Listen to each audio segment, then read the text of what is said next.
ونعوذ بالله من شرور أنفسنا ومن سيئات أعمالنا من يهده الله فلا مضل له ومن يضلل فلا هادي له أشهد أن لا إله إلا الله وحده لا شريك له وأشهد أن محمدا عبده ورسوله أرسله بالهدى ودين الحق ليظهره على الدين كله ولو كره المشركون اللهم صل وبارك على محمد وعلى آل محمد كما صليت وباركت على إبراهيم وعلى آل إبراهيم إنك حميد مجيد يا أيها الناس اتقوا ربكم الذي خلقكم من نفس واحدة وخلق منها زوجها وبث منهما رجالا كثيرا ونساء واتقوا الله الذي تساءلون به والأرحام إن الله كان عليكم رقيبا يا أيها الذين آمنوا اتقوا الله وقولوا قولا سديدا يصلح لكم أعمالكم ويغفر لكم ذنوبكم ومن يطع الله ورسوله فقد فاز فوزا عظيما يا أيها الذين آمنوا اتقوا الله حق تقاته ولا تموتن إلا وأنتم مسلمون أعوذ بالله من الشيطان الرجيم أفحسبتم أنما خلقناكم عبثا وأنكم إلينا لا ترجعون ബഹുമാന്യരായ സത്യവിശ്വാസികളെ സത്യവിശ്വാസിനികളെ അല്ലാഹു സുബ്ഹാനഹു വ തആലയുടെ നിയമനിർദ്ദേശങ്ങൾ സൂക്ഷിച്ചു പാലിച്ചു അല്ലാഹുവിന്റെ ഇഷ്ടപ്പെട്ട ആളുകളായി സ്വർഗ്ഗത്തിൽ അവകാശികളായി മാറണമേ എന്ന് ആദ്യമായി ഓർമ്മപ്പെടുത്തുകയാണ്, വസീയത്ത് ചെയ്യുകയാണ്. അല്ലാഹു സുബ്ഹാനഹു വ തആല നമുക്കെല്ലാം തൗഫീഖ് നൽകി അനുഗ്രഹിക്കുമാറാകട്ടെ. ഇലക്ഷൻ പ്രഖ്യാപിച്ച് നാടും നഗരവും ഒക്കെ ഒരു തെരഞ്ഞെടുപ്പിനെ സ്വീകരിക്കാനുള്ള ഒരുക്കത്തിലാണ്. നേതാക്കന്മാരും പ്രവർത്തകരും ഒക്കെ വോട്ടിന് വേണ്ടി നെട്ടോട്ടം ഓടിക്കൊണ്ടിരിക്കുന്ന സന്ദർഭമാണ്. പെട്ടിക്കടയിലും തട്ടുകടയിലുമൊക്കെ കയറിയിറങ്ങി തങ്ങളുടെ ലാളിത്യം ബോധ്യപ്പെടുത്തുകയും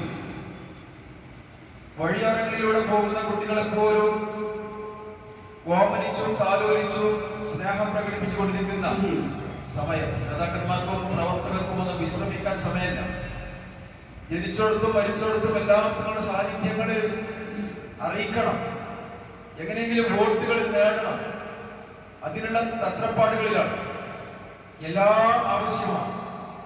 പ്രത്യേകിച്ച് മുസ്ലിമീങ്ങളായ നമ്മൾ ഒരു ഇലക്ഷൻ വരുന്ന സമയത്ത് ഒരിക്കലും നമ്മൾ ഉറങ്ങിക്കൂടാ.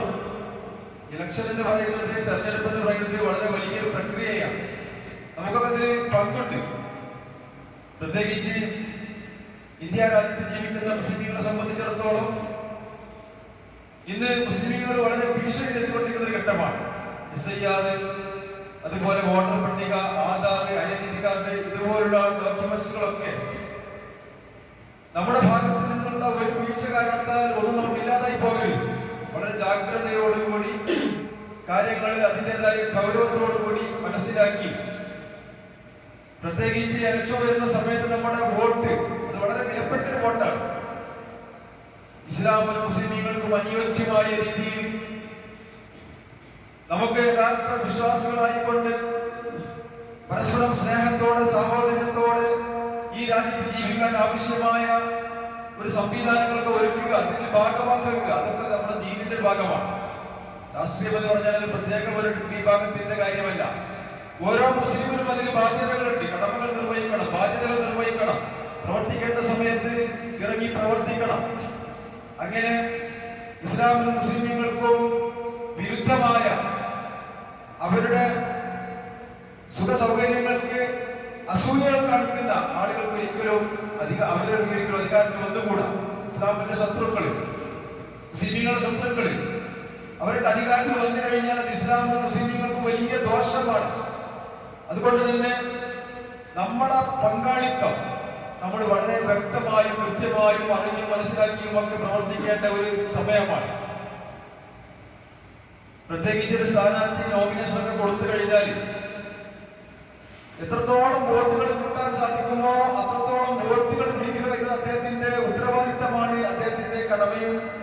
തത്രപ്പാടുമാണ്. എന്നാൽ ഒരു സ്ഥാനാർത്ഥി നോമിനേഷൻ കൊടുത്തു, അദ്ദേഹം ഒരു വോട്ടർമാരെ പോലും പോയി കാണുന്നില്ല. വീട്ടിലിങ്ങനെ സ്വസ്ഥമായി അടങ്ങി ഒതുങ്ങി വീട്ടിലിരിക്കുകയാണെങ്കിൽ നമ്മളെന്ത് പറയും?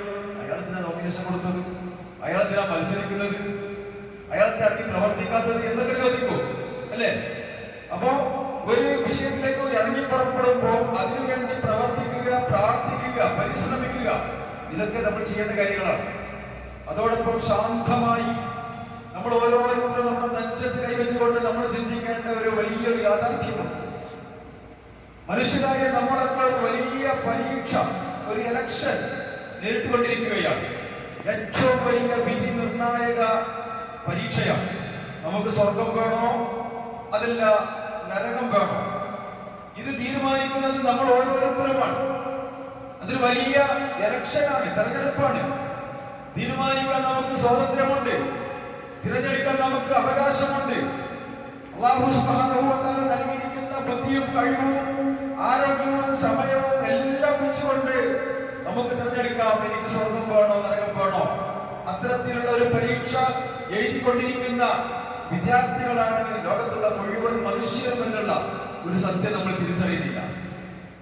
തെരഞ്ഞെടുപ്പിന് വേണ്ടി നോമിനേഷൻ കൊടുത്ത സ്ഥാനാർത്ഥി വീട്ടിൽ അടങ്ങി ഒതുങ്ങിയിരിക്കുന്നത് പോലെ സ്വർഗം നേടിയെടുക്കാൻ വേണ്ടി പരിശ്രമിക്കേണ്ട, പണിയെടുക്കേണ്ട മുസ്ലിമീങ്ങളായ വിശ്വാസികളായ നമ്മൾ ഒരു പണിയും ചെയ്യാതെ, ഒരു അമലും ചെയ്യാതെ, ഒരു വിവാദത്തും ചെയ്യാതെ, എന്താണ് ദീൻ എന്നറിയാതെ, എന്താണ് ഇസ്ലാം എന്നറിയാതെ, ആരാണ് ഖാലിഖായ റബ്ബ് എന്നറിയാതെ, ആരാണ് റബ്ബിന്റെ പ്രവാചകൻ എന്നറിയാതെ നമ്മൾ ജീവിച്ച് മരണപ്പെട്ടു പോയാൽ ഈ ഒരു നോമിനേഷൻ കൊടുത്ത് വീട്ടിലടഞ്ഞു ഒതുങ്ങിയിരിക്കുന്ന ഒരു സ്ഥാനാർത്ഥിയെ പോലെയല്ലേ നമ്മൾ? എന്തിനാ നമ്മൾ ജീവിച്ചത്? എന്തിനാ നമ്മൾ ജനിക്കുന്നത്? ആരാണ് എനിക്ക് ജീവിതം നൽകിയത്? ആരാണ് എന്നെ മരിപ്പിക്കുന്നത്? എന്താണ് ആ ജീവിതത്തിന്റെയും മരണത്തിന്റെയും ഇടയ്ക്കുള്ള എന്റെ ഡ്യൂട്ടി? എന്താണ്? ഞാൻ എന്തൊക്കെയാണ് ചെയ്യേണ്ടത് എന്നതിനെ സംബന്ധിച്ച് ബോധമില്ലാത്ത മനുഷ്യരെ, പ്രത്യേകിച്ച് മുസ്ലിമീങ്ങളായ ആളുകൾ, അങ്ങനെ ആയിക്കൂടാ. അവർക്ക് കൃത്യമായ ഒരു ബോധം വേണം. ഇപ്പൊ പരീക്ഷാ ഹാളില് പരീക്ഷ എഴുതാൻ വേണ്ടി പരീക്ഷാ ഹാളിൽ പ്രവേശിച്ച ഒരു പരീക്ഷാർത്ഥി, ഒരു വിദ്യാർത്ഥി, അയാള് പരീക്ഷ എഴുതാതെ ആ പരീക്ഷാ ഹാളിൽ കണ്ടിരിക്കുന്ന ഫർണിച്ചറുകളുടെയും അവിടുത്തെ അലങ്കാരങ്ങളും പെയിന്റുകളും പരീക്ഷാ ഹാളിൽ പരീക്ഷ നടത്താൻ വേണ്ടി വന്ന അധ്യാപകന്റെ ചുറുചുറുക്കും അദ്ദേഹത്തിന്റെ വസ്ത്രവും ഒക്കെ നോക്കി ആ സമയം അങ്ങനെ തള്ളി നീക്കുകയാണെങ്കിൽ അതൊരു വലിയ നഷ്ടമാണ് വിദ്യാർത്ഥിക്ക്. ഇതുപോലെ ഈ ദുനിയാവിൽ അല്ലാഹു സുബ്ഹാനഹു വ തആല നമുക്ക് സമ്പത്തും സൗകര്യങ്ങളും സന്താനങ്ങളും സ്ഥാനമാനങ്ങളും ഒക്കെ നൽകിയിട്ടുണ്ട്. ഇതിലൊക്കെ ആകർഷകരായിക്കൊണ്ട് ആ കണ്ണ് മഞ്ഞളിച്ച് അന്താളിച്ചുകൊണ്ട് അല്ലാഹുവിന്റെ സ്വർഗം നേടിയെടുക്കാൻ വേണ്ടിയുള്ള പരിശ്രമം നമ്മൾ മറന്നുപോയാൽ, വിസ്മരിച്ചാൽ, അത് അവഗണിച്ചാൽ തീർച്ചയായും അതൊരു വലിയ നഷ്ടമായിരിക്കും എന്നുള്ള കാര്യം നമ്മൾ മനസ്സിലാക്കേണ്ടതുണ്ട്. അതുകൊണ്ട് തന്നെ നമുക്ക് ബാധ്യതകളുണ്ട്. നമുക്ക് ഒരു വിശ്വാസിയെ സംബന്ധിച്ചിടത്തോളം, വിശ്വാസിനിയെ സംബന്ധിച്ചിടത്തോളം ഓരോ ദിവസവും വളരെ വിലപ്പെട്ട ദിവസമാണ്.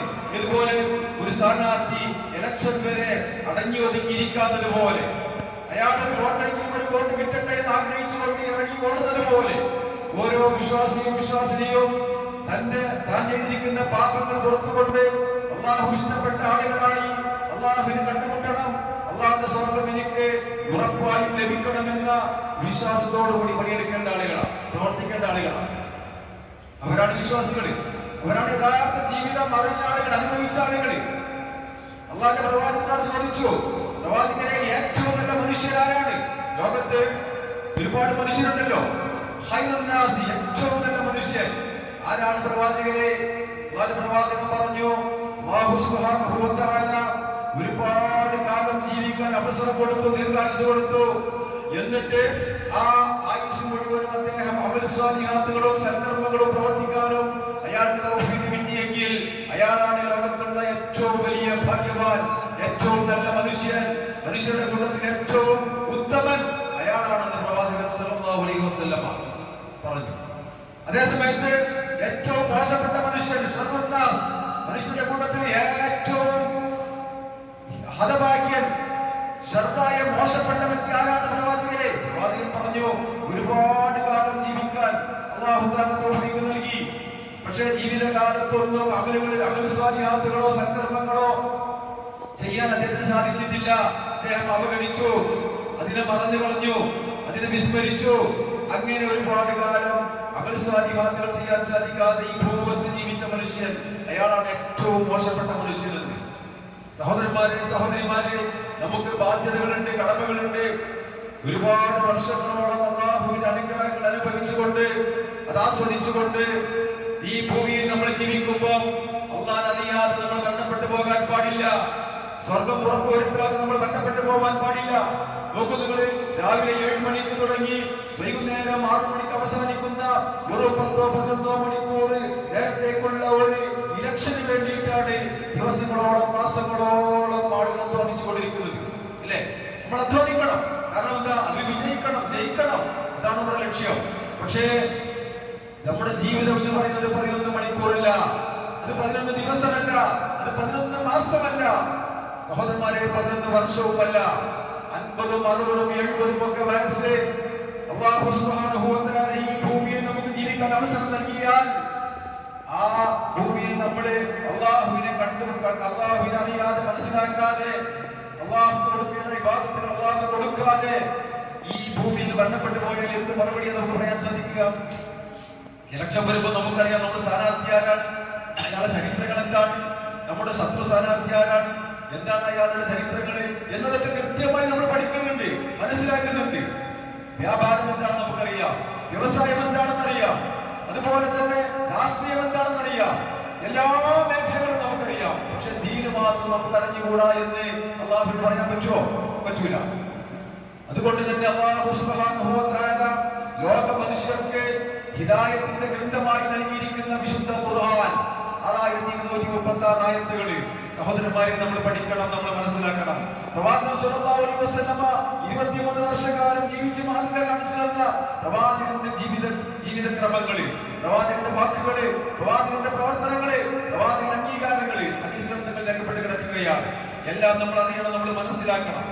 അങ്ങനെ അറിഞ്ഞും മനസ്സിലാക്കിയും റബ്ബിനെ ആരാധിക്കുക എന്ന ഒരു വലിയ പരീക്ഷ, ഒരു വലിയ തിരഞ്ഞെടുപ്പ്, സ്വർഗം വേണോ നരകം വേണോ എന്നുള്ള വലിയ തിരഞ്ഞെടുപ്പ്, അത് നേരിട്ടുകൊണ്ടിരിക്കുന്ന ആളുകളാണ് നമ്മൾ ഓരോരുത്തരും. ഞാൻ നിങ്ങളെ ഓതി കേൾപ്പിച്ച ആയത്ത് അല്ലാഹു സുബ്ഹാനഹു വ തആല പറയുന്നു, അഫഹസിബ്തും, ഓ മനുഷ്യരെ നിങ്ങൾ വിചാരിക്കുന്നുണ്ടോ, അന്നമാ ഖലഖനാകും അബസാ, നിങ്ങളെ വെറുതെ സൃഷ്ടിച്ചതാണ്. ഈ ഭൂമിയിൽ അല്ലാഹു തആല നിങ്ങളെ വെറുതെ സൃഷ്ടിച്ചു.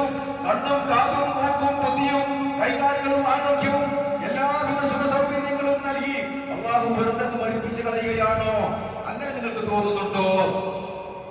അല്ലാഹുവിന്റെ ചോദ്യമാണ്, വല്ലാത്ത ചോദ്യമാണ്. ഓരോ മനുഷ്യരുടെയും നെഞ്ചകത്തേക്ക് തുളച്ചു കയറുന്ന ചോദ്യമാണ്.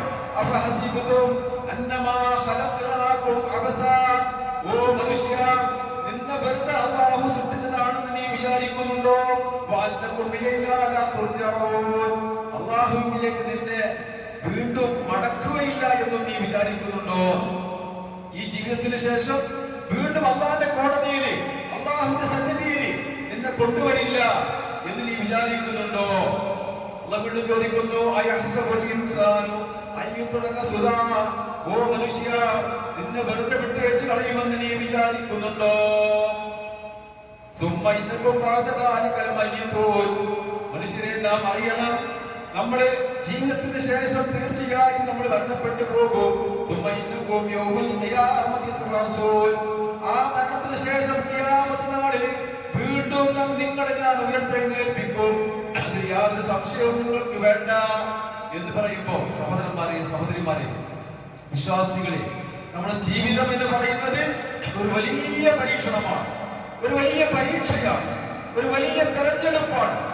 സ്വർഗമാണോ എനിക്ക് വേണ്ടത്, നരകമാണോ എനിക്ക് വേണ്ടത്? എനിക്ക് തെരഞ്ഞെടുക്കാനുള്ള സ്വാതന്ത്ര്യമുണ്ട്, നിങ്ങൾക്കും ഉണ്ട് സ്വാതന്ത്ര്യം. അതിനു വേണ്ടിയിട്ടാണ് ഈ ജീവിതം അല്ലാഹു നമുക്ക് നൽകിയിരിക്കുന്നത്.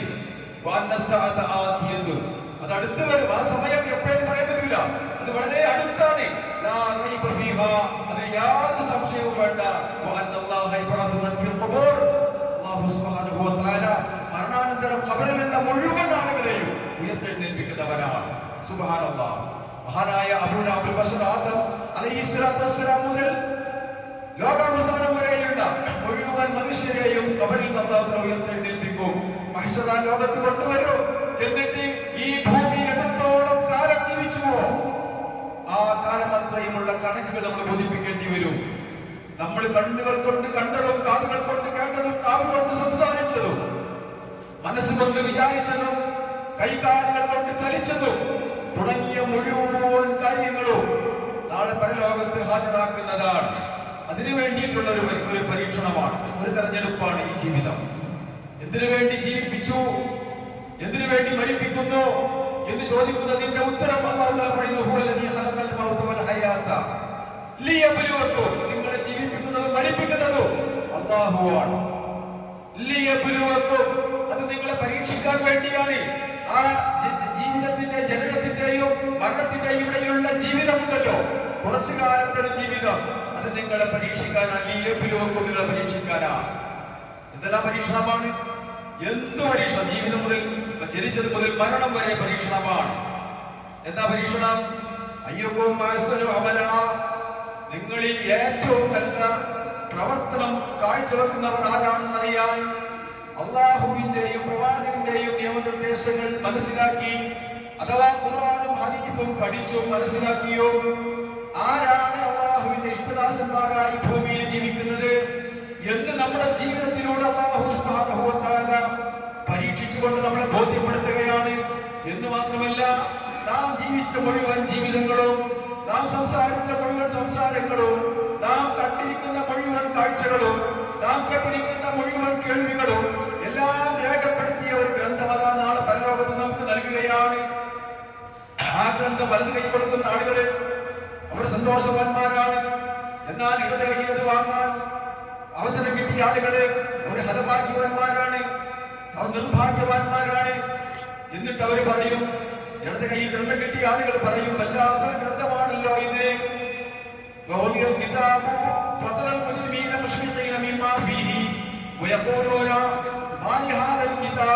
എന്തൊരു ഗ്രന്ഥമാണിത്, ചെറുതും വലുതുമായ മുഴുവൻ കാര്യങ്ങളും ഇതിൽ രേഖപ്പെട്ടിട്ടുണ്ടല്ലോ. ഞാൻ ജനിച്ചത് മുതൽ മരിക്കുന്നത് വരെയുള്ള മുഴുവൻ കാര്യങ്ങളും എല്ലാം രേഖപ്പെടുത്തിയ ഒരു ഗ്രന്ഥമാണല്ലോ എന്റെ കൈവശം കിട്ടിയിരിക്കുന്നത്. ഇതെനിക്ക് ഒരിക്കലും നിഷേധിക്കാൻ സാധ്യമല്ലല്ലോ. ഇതെന്തൊരു ഗ്രന്ഥമാണ് അല്ലാഹ്. ഓരോ മനുഷ്യരും പറയും സുബ്ഹാനല്ലാഹ്. അതിനെ നിഷേധിക്കാൻ നമുക്ക് സാധ്യമല്ല. നമ്മുടെ വായ കഥ പറയാൻ ശ്രമിക്കും. അല്ലാഹു സുബ്ഹാനഹു വ തആല വായ അടച്ചുകളയും സീൽ വെക്കും. അൽയൗമ നഖ്തിമു അലാ അഫ്വാഹിഹിം വതുകല്ലിമുനാ അയ്ദീഹിം വതശ്ഹദു അർജുലുഹും ബിമാ കാനൂ യക്സിബൂൻ. നമ്മുടെ വായയെ അല്ലാഹു സീൽ വെക്കുകയും നമ്മുടെ കൈകൾ കൊണ്ട് സംസാരിപ്പിക്കുകയും ആ കൈ സംസാരിക്കുന്ന കാര്യങ്ങൾക്ക് കാല് സാക്ഷി നിൽക്കുകയും ചെയ്യും. ഒരു നിർവാഹമില്ല, എല്ലാം രേഖപ്പെട്ട് കിടക്കുക. അങ്ങനത്തെ ഒരു ലോകം നമുക്ക് വരാനുണ്ട്. ആ ലോകത്ത് നമുക്ക് സ്വർഗം അല്ലാഹു തആല നൽകണമെങ്കിൽ ഇവിടെ വെച്ച് നമ്മൾ പണിയെടുക്കണം, പരിശ്രമിക്കണം. അല്ലാഹുവിനെ അറിഞ്ഞുകൊണ്ട് ആരാധിച്ചുകൊണ്ട് പരലോക സ്വർഗത്തിന് വേണ്ടി പണിയെടുക്കണം. ഇതൊരു വല്ലാത്ത തെരഞ്ഞെടുപ്പാണ്. ഇതൊരു ചെറിയ തെരഞ്ഞെടുപ്പല്ല. ഇത് എത്രത്തോളം ആയുസ് കിട്ടുന്നുണ്ടോ അത്രത്തോളം നമുക്ക് അവസരങ്ങൾ കിട്ടുകയാണ്. സുബ്ഹാനല്ലാഹ്. ഒരു വിശ്വാസിനിയായ ഒരു മനുഷ്യന് ഒരു ദിവസം 24 മണിക്കൂർ കിട്ടിക്കഴിഞ്ഞാൽ സ്വർഗം കരസ്ഥമാക്കാനുള്ള ഒരുപാട് അമലുകൾ അയാൾക്ക് ചെയ്യാൻ സാധിക്കും, അവൾക്ക് ചെയ്യാൻ സാധിക്കും. പക്ഷെ ഒരു പരലോകത്ത് വിശ്വസിക്കാത്ത എനിക്ക് സ്വർഗം ലഭിക്കണമെന്ന് ആഗ്രഹിച്ച് പണിയെടുക്കാത്ത മനുഷ്യർക്ക് അവർക്ക് ദിവസങ്ങൾ എങ്ങനെ കഴിഞ്ഞു പോകുന്നുണ്ട് എന്നതല്ലാതെ അവർക്ക് മറ്റൊന്നും ബാക്കിയാകുന്നില്ല. പക്ഷേ ഇവിടെ നമ്മൾ മനസ്സിലാക്കേണ്ട ഒരു കാര്യം, ഈ ഇലക്ഷനിൽ വന്നു കഴിഞ്ഞാൽ പിന്നെ ഹറാമില്ല, ഹലാലില്ല, ഹക്കില്ല, ബാത്തിലില്ല, പിന്നെ നേരം തെളിയണമെന്നില്ല, പിന്നെ എന്തും ആവാകുന്നുള്ള ഒരു തോന്നല് അതൊരു വിശ്വാസിക്ക് പാടില്ല, ഒരു മുസ്ലിമിന് പാടില്ല. മുസ്ലിമിനെ സംബന്ധിച്ചിടത്തോളം ഇലക്ഷന്റെ ആദ്യമായി എന്തെല്ലാം ഹറാമാണോ അതൊക്കെ ഇലക്ഷൻ ആയാലും ഹറാമാണ്. ചില ആളുകൾ റമദാനിന്റെ ആളുകളാണ്. റമദാൻ ആയി കഴിഞ്ഞാൽ പിന്നെ സിനിമ കാണാൻ പാടില്ല, സീരിയൽ കാണാൻ പാടില്ല, TV തുറക്കാൻ പാടില്ല. എന്നാ റമദാൻ കഴിഞ്ഞാലോ ഇതൊന്നും കുഴപ്പമില്ല, അതൊക്കെ അനുവദനീയമാണ് എന്നുള്ള ഒരു രീതി. വരാത്തക്കൊന്നും റമദാനിയ, നീ ഒരിക്കലും ഒരു റമദാനിന്റെ ആളാകരുത്. റബ്ബാനിയ, നീ റബ്ബിന്റെ ആളാകണമെന്ന് നോക്കൂ. നമ്മൾ റബ്ബിന്റെ ആളാകണം. ആ റബ്ബ് റമദാനിലും അല്ലാത്ത മാസങ്ങളിലും നമ്മളെ കാണുന്നുണ്ട്, കേൾക്കുന്നുണ്ട്, അറിയുന്നുണ്ട്. അതുപോലെ തന്നെ തെരഞ്ഞെടുപ്പ് വന്നാലും തെരഞ്ഞെടുപ്പിന്റെ മുമ്പും ശേഷവുമല്ല ഹറാമ് തന്നെയാണ്, ഹലാല് തന്നെയാണ്.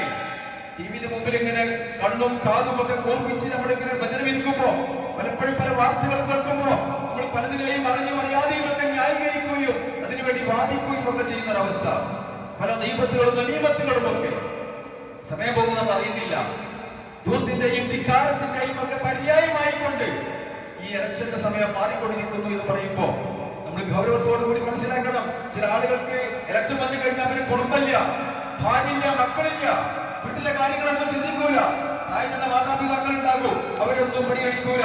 എന്ന് മാത്രമല്ല, 5 നേരത്തെ നമസ്കാരങ്ങൾ പോലും പാഴാക്കിക്കൊണ്ടുള്ള രാഷ്ട്രീയ പ്രവർത്തനങ്ങൾ അത് അനുവദനീയമല്ല സഹോദരന്മാരെ. ഒരു മുസ്ലിമാണോ മുസ്ലിമത്താണോ നമസ്കാരം അതിന്റെ സമയത്ത് നിർവഹിക്കണം. നമസ്കാരം ഒഴിവാക്കിക്കൊണ്ട് നമസ്കാരം മാറ്റിവെച്ചുകൊണ്ടുള്ള ഒരു മണ്ടിപ്പാച്ചില് അതൊരിക്കലും ഒരു മുസ്ലിമിന് യോജിച്ച കാര്യമില്ല. പലപ്പോഴും നമ്മുടെ ആളുകള് റമദാനൊക്കെ കഴിഞ്ഞാൽ നോമ്പിനെ വരവേൽക്കാൻ വേണ്ടി ഒരു നരച്ചുകുളിയുള്ള ഏർപ്പാടുണ്ട്. അത് പ്രത്യേകിച്ച് അന്നത്തെ ദിവസം നമ്മുടെ വീട്ടിലെ സ്ത്രീകൾക്ക് ളുഹർ നമസ്കാരം പലപ്പോഴും നഷ്ടപ്പെടും. കാരണം എന്താ, നോമ്പിനെ സ്വീകരിക്കാൻ വേണ്ടിയുള്ള തയ്യാറെടുപ്പാണ്. അതില് ആ ഫർദായ നിർബന്ധമായ നമസ്കാരത്തെ പോലും പറഞ്ഞു പോകുന്നു, അവഗണിക്കുന്നു, അതിനെ വൈകിപ്പിക്കുന്നു. അതൊരിക്കലും ഒരു ഈമാനുള്ള ഒരാൾക്കും യോജിച്ച കാര്യമല്ല. അതുകൊണ്ട് തന്നെ ഇലക്ഷൻ ചൂട് പിടിച്ച സമയമാകുമ്പോ നമ്മുടെ വാക്കുകള്, നമ്മുടെ പ്രവർത്തനങ്ങള് ഇതൊക്കെ പാളിപ്പോകാൻ സാധ്യതയുള്ള സമയമാണ്. ആരാധനകൾ പോലും മറന്നു പോകാൻ സാധ്യതയുള്ള സമയമാണ്. പലപ്പോഴും പല ആളുകളും ജുമാക്ക് തന്നെയും വെള്ളിയാഴ്ച ദിവസം, ഞാൻ പറഞ്ഞല്ലോ വളരെ പ്രധാനപ്പെട്ട ദിവസം, പക്ഷെ ഇലക്ഷനൊക്കെ ആയിട്ടുണ്ട്, ജുമാക്കൊന്നും അത് കയറി ഇറങ്ങുന്നൊരവസ്ഥ, ഒന്ന് പങ്കെടുക്കുന്നൊരവസ്ഥ, അങ്ങനെ വിവാദത്തുകൾ പോലും മറന്നു കളയുന്ന, പരലോകത്തെ പോലും മറന്നു കളയുന്ന, അള്ളാഹുവിനെ പോലും മറന്നു കളയുന്ന ഒരവസ്ഥ ഒരിക്കലും ഒരു വിശ്വാസിക്ക്, ഒരു മുസ്ലിമിന്, ഒരു മുഅ്മിനിന് യോജിച്ച കാര്യമല്ല എന്നുള്ളത് വളരെ വ്യക്തമായി കൃത്യമായി നമ്മൾ മനസ്സിലാക്കണം. നമ്മുടെ ആദർശവും നമ്മുടെ ആരാധനയും നമ്മുടെ ജീവിത ലക്ഷ്യങ്ങളുമെന്നോ എവിടെയും നമ്മൾ പണയം വെക്കാൻ പാടില്ല. അതെല്ലാം വളരെ വ്യക്തമായി കൃത്യമായി നമ്മുടെ ജീവിതത്തിലുടനീളം നമ്മൾ ശ്രദ്ധിക്കുകയും പാലിക്കുകയും ചെയ്യണമെന്നുള്ള കാര്യം പ്രത്യേകമായി ഓർമ്മപ്പെടുത്തുകയാണ്. അതോടൊപ്പം നമ്മുടെ എതിരാളികളായ ആളുകൾ അവരെ എന്തും പറയാം, അവരെങ്ങനെയും അപമാനിക്കാം എന്നുള്ളതൊന്നും ഒരു ഈമാനുള്ള വിശ്വാസമുള്ള ഒരാൾക്കും യോജിച്ച കാര്യമല്ല. പലപ്പോഴും പല അസത്യങ്ങളെയും നമ്മൾ ന്യായീകരിക്കുന്ന ആളുകളുണ്ട്, പല സത്യങ്ങളെയും നിഷേധിക്കുന്ന ആളുകളുണ്ട്, പല അർത്ഥസത്യങ്ങളും അതുപോലെ തന്നെ മറ്റുള്ളവരെ പറ്റിയുള്ള പരദൂഷണങ്ങള്, വൈബന്ധുകള്, അതൊന്നും ഈ രാഷ്ട്രീയത്തിലെ അനുവദനീയമാണെന്ന് ചില ആളുകൾ മനസ്സിലാക്കുന്നുണ്ട്. അല്ലെങ്കിൽ രാഷ്ട്രീയം കഴിഞ്ഞാല് ഈ ആഘോഷ പരിപാടികളിൽ വിജയിക്കുമ്പോൾ വിജയാഹ്ലാദത്തില് അത് അനുവദനീയമാണെന്ന് മനസ്സിലാക്കുന്ന ആളുകളുണ്ട്. സഹോദരന്മാരെ, അത് പാടില്ല. എതിരാളിയെ നശിപ്പിക്കാൻ വേണ്ടി കളവ് പറയാനോ ഇല്ലാത്തത് പറയാനോ അയാൾ അപമാനിക്കാനോ ഒരു വിശ്വാസിനിക്കും പാടില്ല എന്നുള്ള കാര്യം മനസ്സിലാക്കുക. പരലോകത്തെ മറന്നുകൊണ്ട് ഈമാൻ തെറ്റിപ്പോകുന്ന ഒരു പ്രവർത്തനവും നമ്മുടെ ഭാഗത്ത് നിന്നുണ്ടാകരുത് എന്നുള്ളത് നമ്മൾ പ്രത്യേകമായി മനസ്സിലാക്കേണ്ട ഒരു കാര്യമാണ്. സല്ലല്ലാഹു അലൈഹി വസല്ലം പോലും തന്റെ മകളെ വിളിച്ചുകൊണ്ട് പറഞ്ഞൊരു കാര്യം, ഓ ഫാത്തിമ, നീ എനിക്ക് ഏറെ ഇഷ്ടപ്പെട്ടവളാണ്, എന്റെ കരളിന്റെ കഷ്ടമാണ് ഫാത്തിമാനി, പക്ഷേ നാളെ പരലോകത്ത് നിനക്ക് വേണ്ടി ഒന്നും ചെയ്തു തരാൻ എനിക്ക് സാധ്യമല്ല. നിന്റെ ഉപ്പ അഷ്റഫുൽ ഖൽഖാണ്, അന്ത്യപ്രവാചകനാണ്, മനുഷ്യന്റെ കൂട്ടത്തിൽ ഏറ്റവും ശ്രേഷ്ഠനാണ്. പക്ഷേ ഫാത്തിമ, നിന്റെ ശരീരത്തെ നരകത്തിൽ നിന്ന് നീ തന്നെ കാത്തുരക്ഷിക്കണം ഫാത്തിമ. നാളെ പരലോകത്ത് നിനക്ക് എന്തെങ്കിലും ചെയ്തു തരാൻ ഈ ഉപ്പാനെ കൊണ്ട് സാധ്യമല്ല മോളെ എന്ന് പറഞ്ഞ പ്രവാചകന്റെ വാക്കുകള് സഹോദരന്മാരെ നമുക്ക് പാഠമാണ്. ഈ ഭൂമിയിൽ വെച്ച് അള്ളാഹ് ഇഷ്ടപ്പെടാത്ത എന്തെങ്കിലും കാര്യങ്ങള് പറയുകയോ കേൾക്കുകയോ അത് പ്രവർത്തിക്കുകയോ ചെയ്യാൻ ഒരു വിശ്വാസിക്കും ഒരു വിശ്വാസിനിക്കും പാടില്ല എന്നുള്ള കാര്യം നമ്മൾ മനസ്സിലാക്കുക. അതുകൊണ്ട് നാടിനും നാട്ടുകാർക്കും ദീനിനുമൊക്കെ ഗുണകരമായ രൂപത്തിലുള്ള ജീവിതമാണ് ഒരു വിശ്വാസം ഉണ്ടായിരിക്കേണ്ടത്. രാഷ്ട്രീയത്തിലും നമ്മൾ ഇറങ്ങി പ്രവർത്തിക്കണം. എന്നിട്ട് ഒരു മുസ്ലിമിന്റെ ബാധ്യത എന്നുള്ള നിലക്ക് നമ്മൾ എല്ലാ രംഗത്തും നമ്മൾ സജീവമാകണം. എല്ലാ രംഗത്തും നമ്മൾ നന്നായി പ്രവർത്തിക്കണം. എന്നിട്ട് നല്ലൊരു മുസ്ലിമായി ജീവിക്കുകയും നമ്മുടെ മക്കൾക്ക് ആ ഇസ്ലാമിനെ പകർന്നു കൊടുക്കാനുള്ള അവസരം ഉണ്ടാക്കി കൊടുക്കുകയും ചെയ്യുക. അല്ലാഹു സുബ്ഹാനഹു വ തആല നമുക്കെല്ലാം തൗഫീഖ് നൽകി അനുഗ്രഹിക്കുമാറാവട്ടെ.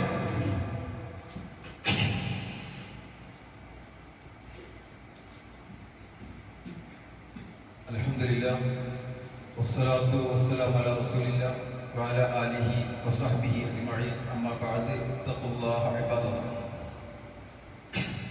സഹോദരന്മാരെ, സഹോദരിമാരെ, ഖുർആനും സുന്നത്തും അറിഞ്ഞും അനുസരിച്ചും ജീവിക്കണമെന്ന് ഒരിക്കൽ കൂടി ഓർമ്മപ്പെടുത്തുകയാണ്, വസിയത്ത് ചെയ്യുകയാണ്.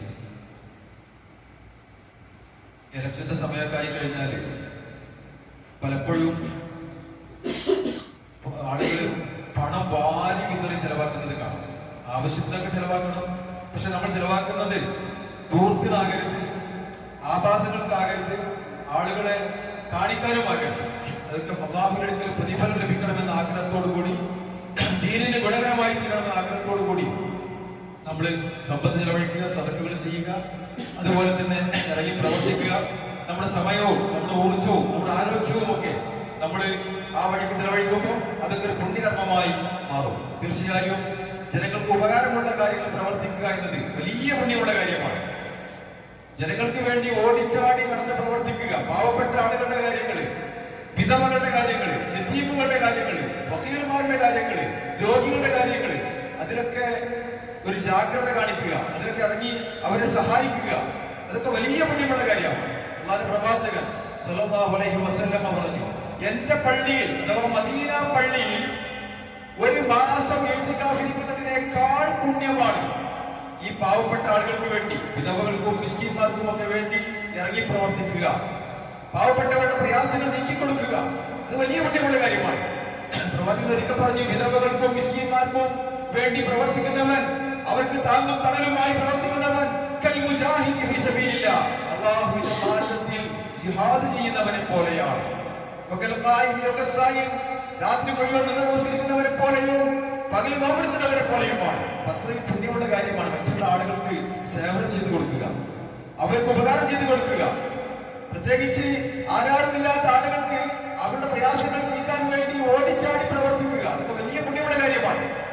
അപ്പോ അത്തരം സാമൂഹ്യ പ്രവർത്തനങ്ങൾ, ജീവകാരുണ്യ പ്രവർത്തനങ്ങൾ, പ്രത്യേകിച്ച് രോഗികളായ ആളുകൾ, അവരെ പോയി സന്ദർശിക്കുകയും സമാധാനിപ്പിക്കുകയും അവരെ സന്തോഷിപ്പിക്കുകയും അവരെ സഹായിക്കുകയും ഒക്കെ ചെയ്യുന്നത് വലിയ പുണ്യമുള്ള കാര്യമാണ്. അതൊരു ഇലക്ഷൻ വരുമ്പോൾ മാത്രമല്ല, അതൊരു മുസ്ലിമത്തിന്റെ ബാധ്യതയാണ്.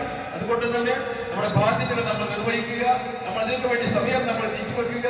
നമുക്ക് പലപ്പോഴും നമുക്ക് സമയമില്ല എന്നുള്ള കാര്യമാണ്.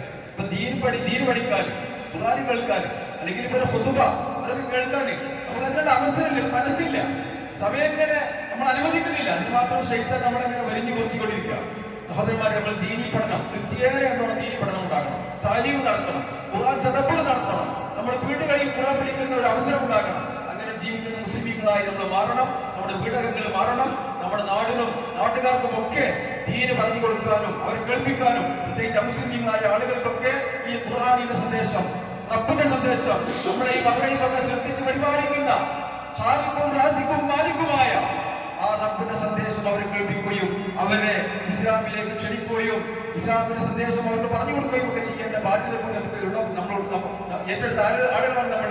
അല്ലാഹു സുബ്ഹാനഹു വ തആല നമുക്ക് അതിനുള്ള അവസരം അനുഗ്രഹിക്കുമാറാകട്ടെ.